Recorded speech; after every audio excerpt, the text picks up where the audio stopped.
Nobody believed in him, not his classmates, not his teachers, not even the powerful families who ruled the city. To them, he was nothing, a failure, a disgrace, a boy who didn't belong in a world of magic. But what none of them knew was that this same boy would one day become something the world had never seen before, a mage with power so rare. It was thought to be impossible. His name is Kael, and this is the story of how the weakest boy in school became the strongest mage alive, and how he found something even more powerful than magic: love. Before we go deep into the story, please like, comment, and subscribe. Months before the entrance exam at the academy, Kael had a dream he was sleeping alone in the mountains, cold and alone.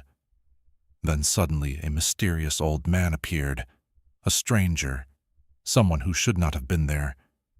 The old man said nothing, just handed Kael a necklace, a strange necklace, and disappeared. Kael didn't understand or said a thing before he disappeared, but this would change his destiny forever. Months later, after the mysterious dream he had, Kael stood outside the Magic Academy, his hands trembling, his heart racing. This exam would decide his entire future, because in this world, if you couldn't use magic, you were nothing.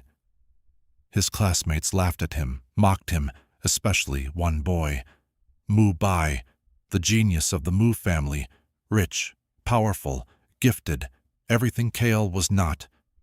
Bai didn't see Kael as human, just dirt beneath his feet, but there was someone else, someone different, a girl standing behind Bai, silently watching.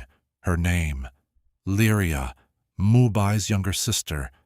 Unlike her brother, she didn't laugh or mock him. She simply looked at him, curious, and for a moment, their eyes met.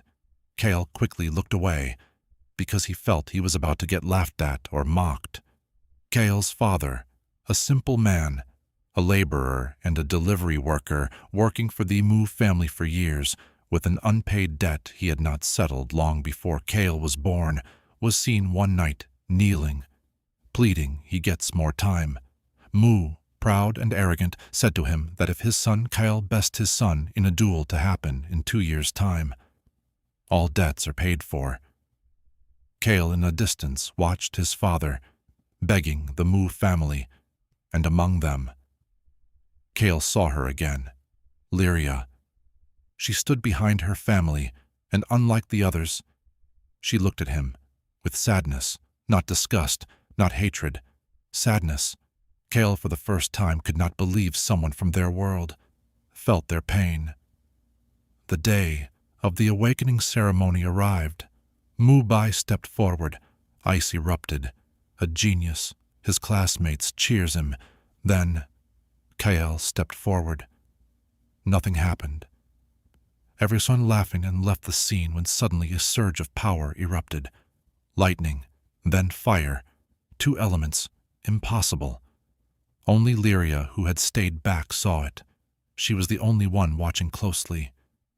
Her eyes widened. She whispered, "Incredible." And for the first time she smiled at him. Months passed. Kael trained in secret, and sometimes from a distance.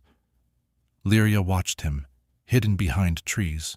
She saw his struggle, his pain, his determination, until one day she stepped forward. Kael froze. She was standing in front of him, the daughter of the family that owned his life. "I saw your magic," she said softly. Kael said nothing. "I think it's beautiful." No one had ever spoken calmly to him aside his father. The reason he trained so hard to be able to defeat Bai and have his father's unending debt liquidated. The next day, she brought him medicine to ease his pains from training. This time, they talked. For the first time. Then again, and again, slowly. The distance between them disappeared. He protected her when others spoke badly of her kindness, and without realizing it, they fell in love, a forbidden love, between the weakest boy and the daughter of the strongest family. Mage was furious. A nobody was close to his sister. "You dare want to ruin our family name?" he shouted. Lyria stood her ground for Kael. "I chose him," she said. That was the first time.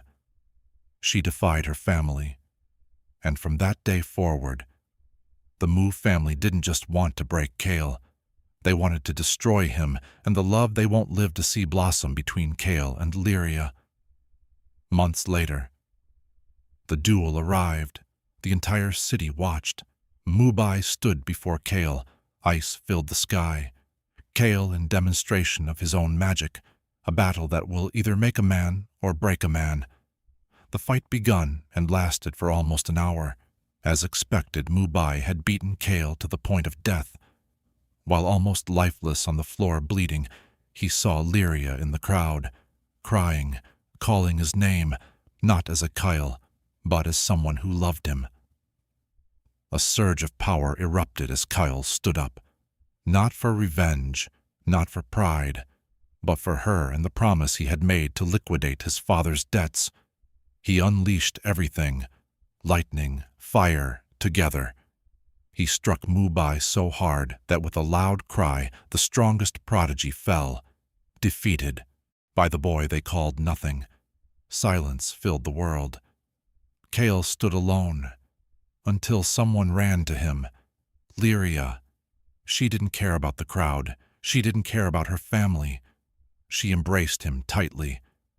"I knew you would win," she whispered. Tears fell from her eyes. Kael's name echoed so loud from the crowd to the heavens. From that day forward, everything changed. The Mu family could no longer deny him the love of their daughter, and Kael's father's debt liquidated. The world could no longer reject him. He became the strongest mage alive. Years later, he stood together with Lyria, not as noble and commoner, but as equals. Their love survived power, survived hatred, survived destiny itself, because in the end, the weakest boy in school became the strongest mage alive and won the heart of the girl who believed in him first. But this is only the beginning.